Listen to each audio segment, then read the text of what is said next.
Құрметті достар, құрметті ұстаздар, сіздермен жақсы жаңалықпен бөлісуге рұқсат етіңіздер. Кеше білім беру жетістіктерінің бағалау жөніндегі халықаралық ұйымы Астана уақытымен сағат 3-те TIMSS 2015 халықаралық зерттеуінің нәтижесін ресми түрде жариялады. Тұңғыш президент күні алдында еліміздің оқушылары біздің барлығымызға керемет сыйлық жасады. Қазақстан жаратылыстану және математикалық білім беру саласын осы зерттеуде ең дамыған елдерінің қатарынан орын алды.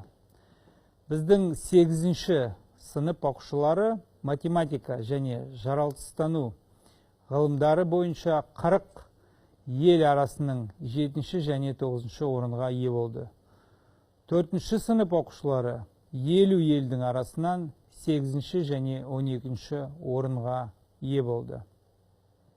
Енді біздің оқушылар Ресеймен қатар болып, ақштан, Англиядан, Германиядан, Түркиядан және көптеген басқа мемлекеттерден озып шықты.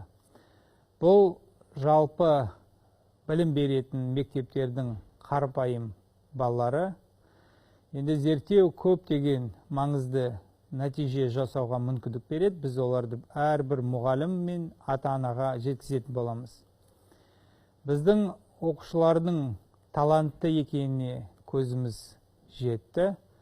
Өз балаларымызға сенуіміз керек. Біздің еліміздің жетістігі бұл біздің мұғалімдердің еңбегінің нәтижесі.